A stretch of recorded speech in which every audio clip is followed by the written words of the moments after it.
혹시 이런 경험 해보신 적 있으신가요? 분명히 좋은 말을 했는데 상대방의 표정이 굳어버리는 경험. 진심으로 걱정이 돼서 한 말인데 돌아오는 대답이 알았어, 됐어, 한마디뿐인 경험. 대화를 마치고 나서 왠지 모르게 허전하고 뭔가 어긋난 것 같은 느낌이 드는 경험. 오늘 이 영상 끝까지 보시면 그 어긋남이 어디서 오는 것인지 정확히 아시게 될 겁니다. 그리고 아마 영상을 다 보신 후에 가장 가까운 사람에게 전화 한 통을 하고 싶어지실 수도 있습니다. 끝까지 함께 해주세요. 얼마 전 지인 한 분이 조용히 저를 찾아오셨습니다. 64, 평생을 가족을 위해 사신 분이었습니다. 자식 셋을 키우시고 남편 뒷바라지를 하시면서 그야말로 가족이 전부인 삶을 사셨습니다. 그런데 그분이 이런 말씀을 하셨습니다. 요즘 애들이 저한테 전화를 잘 안 해요. 제가 뭘 잘못한 건지 모르겠어요. 저는 조심스럽게 여쭤봤습니다. 자식들과 마지막으로 통화했을 때 어떤 이야기를 나누셨냐고요. 그분이 잠깐 생각하시더니 이렇게 말씀하셨습니다. 큰애한테 요즘 왜 이렇게 얼굴이 안 좋냐고, 밥은 제대로 먹고 다니냐고, 그 회사 계속 다닐 거냐고 물어봤죠. 걱정이 돼서요. 저는 그 말을 듣고 이거구나 싶었습니다. 그분은 진심으로 걱정하셨습니다. 사랑하기 때문에 물어보셨습니다. 그런데 자식 입장에서 그 말들이 어떻게 들렸을까요? 걱정으로 들렸을까요? 아니면 잔소리로 들렸을까요? 이것이 오늘 이야기의 시작입니다. 중년이 되면 이상한 일이 생깁니다. 살아온 세월이 쌓일수록 경험이 많아질수록 오히려 대화가 점점 어려워집니다. 말하는 사람은 진심인데 듣는 사람은 상처를 받고 걱정해서 한 말인데 잔소리가 되고 조언을 해줬더니 상대는 오히려 멀어집니다. 왜 이런 일이 생기는 걸까요? 그것은 중년이 되면서 자신도 모르게 굳어버린 대화 습관들이 있기 때문입니다.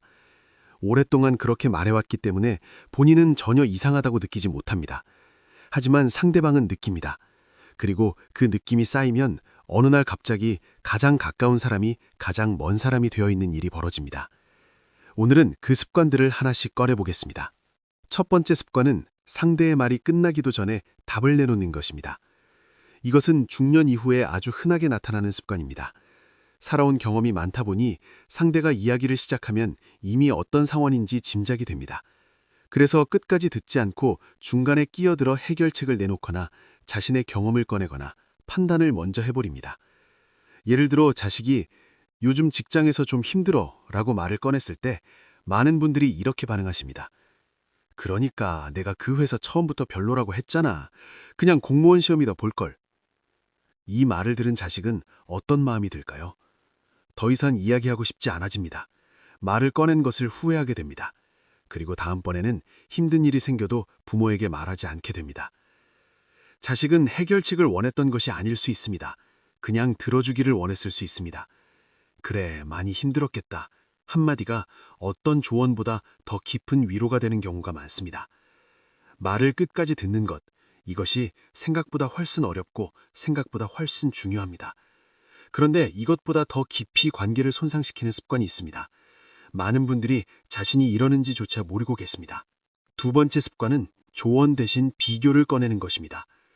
옆집 아들은 그 나이에 벌써 집도 샀다던데, 너 친구 누구는 그 회사 잘 다니던데 왜 너는? 내가 네 나이 때는 이미 이만큼 했어. 이 말들이 얼마나 익숙하게 들리십니까? 비교는 때로 동기부여가 될 수 있다고 생각하기 쉽지만 실제로 비교를 들은 사람의 마음속에서는 전혀 다른 일이 벌어집니다. 나는 부족하다는 느낌, 나는 인정받지 못하고 있다는 느낌, 나는 저 사람만큼 되어야만 사랑받을 수 있다는 느낌.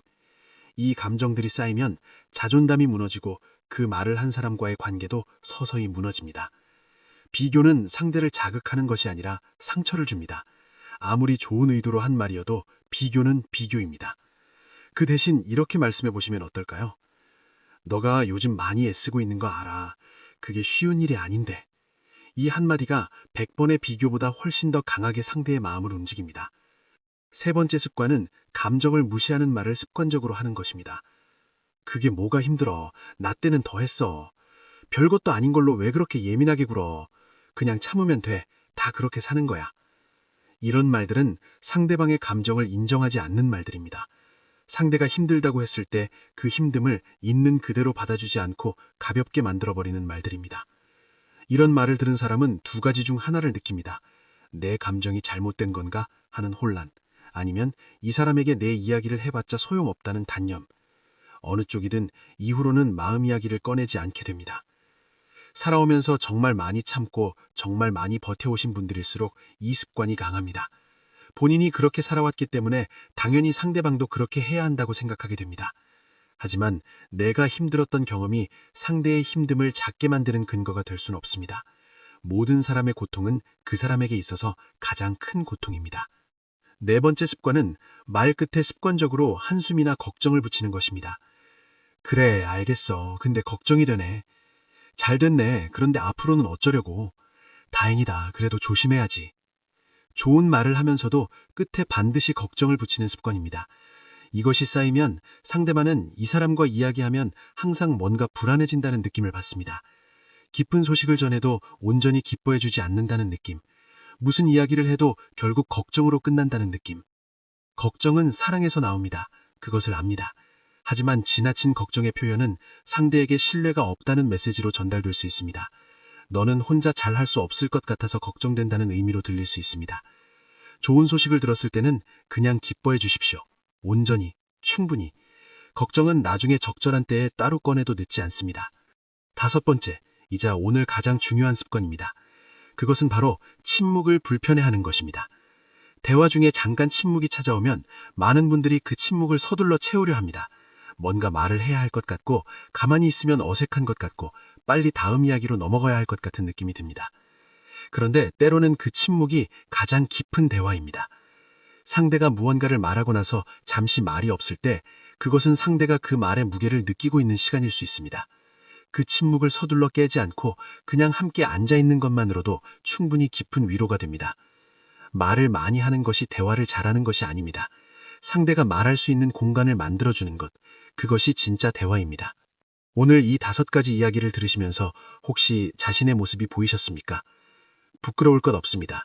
이 습관들은 나쁜 사람이 가지는 습관이 아닙니다. 오히려 열심히 살아온 사람들, 가족을 사랑하는 사람들에게서 더 자주 나타나는 습관입니다. 너무 애쓰다 보니, 너무 걱정하다 보니, 너무 잘해주려다 보니 생겨난 것들입니다. 중요한 것은 지금 이 순간부터입니다. 오늘 영상을 보고 나서 딱 한 가지만 바꿔보세요. 가장 가까운 사람이 말을 꺼낼 때 끝까지 들어보는 것. 답을 내놓기 전에 먼저 고개를 끄덕여보는 것. 그 작은 변화 하나가 관계를 바꿉니다. 그리고 관계가 바뀌면 삶이 바뀝니다. 그런데 여러분, 오늘 이야기가 여기서 끝이 아닙니다. 지금까지 말씀드린 5가지 습관들은 주로 가족과의 대화에서 나타나는 것들이었습니다. 그런데 사실 중년의 대화 습관 문제는 가족 사이에서만 생기는 것이 아닙니다. 친구 사이에서, 직장 동료 사이에서, 그리고 처음 만나는 사람과의 대화에서도 똑같이 나타납니다. 오히려 더 선명하게 나타나는 경우도 있습니다. 오늘 이어지는 이야기는 그 부분입니다. 6번째 습관은 자신의 경험을 기준으로 상대를 판단하는 것입니다. 살아온 세월이 길어질수록 사람은 자신의 경험이 곧 진실이라고 믿게 되는 경향이 있습니다. 내가 해봤기 때문에 안다. 내가 살아봤기 때문에 맞다. 이 확신이 점점 단단해집니다. 그리고 그 확신은 대화 속에서 이런 식으로 나타납니다. 그게 될 것 같아? 내가 해봐서 아는데 안 돼. 그 방법은 틀렸어. 이렇게 해야 해. 요즘 젊은 사람들은 너무 쉽게 생각해. 이 말들이 얼마나 자주 나오시는지 한번 돌아봐 주십시오. 내 경험은 소중합니다. 하지만 내 경험이 상대의 가능성을 막는 벽이 되어서는 안 됩니다. 내가 실패했다고 해서 상대도 반드시 실패하는 것이 아닙니다. 내가 어렵게 살아왔다고 해서 상대가 다른 방법을 찾는 것이 잘못된 것이 아닙니다. 경험은 나눌 수 있습니다. 하지만 강요할 수는 없습니다. 경험을 나눌 때와 강요할 때의 차이는 생각보다 간단합니다. 내 경험을 이야기하면서 끝을 열어두는 것입니다. 내가 해봤을 때는 이랬는데 너는 어떻게 생각해? 이 한 문장이 전부입니다. 내 경험을 전하면서도 상대의 판단을 존중하는 것. 이것이 경험 많은 사람이 할 수 있는 가장 성숙한 대화입니다. 7번째 습관은 칭찬의 조건을 다는 것입니다. 칭찬을 잘 하지 않는 세대이기도 하지만 설령 칭찬을 하더라도 반드시 뒤에 무언가를 붙이는 분들이 많습니다. 잘했어. 근데 좀 더 열심히 하면 더 잘할 수 있겠다. 이번엔 괜찮았어. 다음번엔 이 부분만 좀 더 신경 써봐. 그래, 수고했어. 그래도 아직 갈 길이 멀지. 이 말들을 들은 상대방의 마음이 어떨지 잠깐 상상해 보십시오. 분명히 칭찬을 받았는데 왠지 모르게 부족하다는 느낌이 남습니다. 잘했다는 말보다 아직 멀었다는 말이 더 크게 남습니다. 그리고 다음번에 무언가를 해냈을 때 이 사람에게 알리고 싶은 마음이 줄어들게 됩니다. 칭찬은 온전해야 합니다. 잘했을 때는 그냥 잘했다고 해주십시오. 더 잘할 수 있다는 말은 그 칭찬이 충분히 전달된 다음에 따로 꺼내도 늦지 않습니다. 순수한 칭찬 한마디가 사람의 마음에 얼마나 오래 남는지 어쩌면 우리 모두 어딘가에서 한 번쯤은 경험해 보셨을 겁니다. 누군가에게 들었던 진심 어린 칭찬 한마디가 수십 년이 지나도 기억에 남아있는 경험. 그 힘이 바로 조건 없는 칭찬의 힘입니다. 8번째 습관은 조금 더 섬세합니다. 그것은 상대의 이야기를 자신의 이야기로 가로채는 것입니다. 이것은 나쁜 의도로 하는 것이 전혀 아닙니다. 오히려 공감하려는 마음에서 나오는 경우가 많습니다. 상대가 힘든 이야기를 꺼내면 나도 비슷한 경험이 있다는 것을 보여주면서 위로가 되고 싶은 마음. 그런데 그 방식이 문제가 되는 경우가 있습니다. 예를 들어 친구가 이렇게 말했습니다.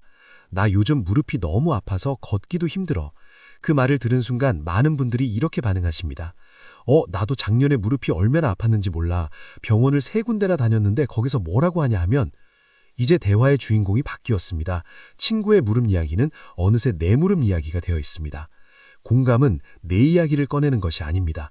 상대의 이야기를 충분히 받아주는 것이 먼저입니다. 많이 불편하겠다. 얼마나 됐어? 병원은 가봤어? 이렇게 상대의 이야기에 머물러주는 것, 그것이 진짜 공감입니다. 내 경험은 상대가 충분히 이야기를 다 한 다음에 꺼내도 됩니다. 9번째 습관은 말로는 괜찮다고 하면서 표정과 태도로는 다른 것을 보여주는 것입니다. 괜찮아, 신경 쓰지 마 하면서 한숨을 쉬거나 표정이 굳어 있거나 말투가 냉랭합니다. 아니야, 됐어 하면서 자리를 피하거나 대화를 짧게 끊어버리거나 눈을 맞추지 않습니다. 상대방은 이 불일치를 정확하게 느낍니다. 말은 괜찮다고 했지만 몸과 표정은 전혀 괜찮지 않다고 말하고 있다는 것을요. 그리고 이런 상황이 반복되면 상대는 점점 눈치를 보게 됩니다. 말을 꺼내기 전에 먼저 이 사람의 표정을 살피게 됩니다. 그 눈치 보기가 쌓이면 결국 아무 말도 꺼내지 않게 됩니다. 진심은 말이 아니라 태도에서 드러납니다. 괜찮지 않을 때는 괜찮지 않다고 말할 수 있어야 합니다. 그것이 오히려 더 솔직하고 더 건강한 대화입니다. 억지로 괜찮은 척하면서 속으로 쌓아두는 것이 어느 날 갑자기 터지는 것보다 훨씬 낫습니다. 마지막 10번째 습관은 가장 조용하면서 가장 깊이 관계를 바꾸는 것입니다. 그것은 바로 고맙다는 말, 미안하다는 말을 잘 하지 않는 것입니다. 우리 세대는 이 두 마디가 참 어렵습니다. 고맙다는 말을 하면 왠지 어색하고 미안하다는 말을 하면 체면이 깎이는 것 같은 느낌이 들기도 합니다. 가족 사이에서는 더욱 그렇습니다. 말하지 않아도 다 알겠지. 굳이 말로 해야 하나? 이런 생각이 앞섭니다. 그런데 말하지 않으면 모릅니다. 아무리 가까운 사이여도 마음속으로만 느끼는 감사와 미안함은 상대에게 전달되지 않습니다. 상대는 그것을 받지 못한 채로 살아갑니다.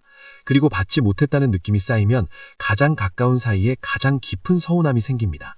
지금 당장 한 번만 시도해 보시겠습니까? 오늘 이 영상을 끄고 나서 가장 먼저 생각나는 사람에게 연락을 해보십시오. 그리고 평소에 잘하지 못했던 말 한마디를 전해보십시오. 고마워, 미안해, 수고했어, 잘하고 있어. 이 4마디 중 하나면 충분합니다. 어색해도 괜찮습니다. 처음이라 서툴러도 괜찮습니다. 그 어색함을 뚫고 나온 한마디가 수십 번의 긴 대화보다 더 오래 상대의 마음에 남을 수 있습니다. 오늘 10가지 이야기를 드렸습니다. 다 고쳐야 한다는 부담은 가지지 않으셔도 됩니다.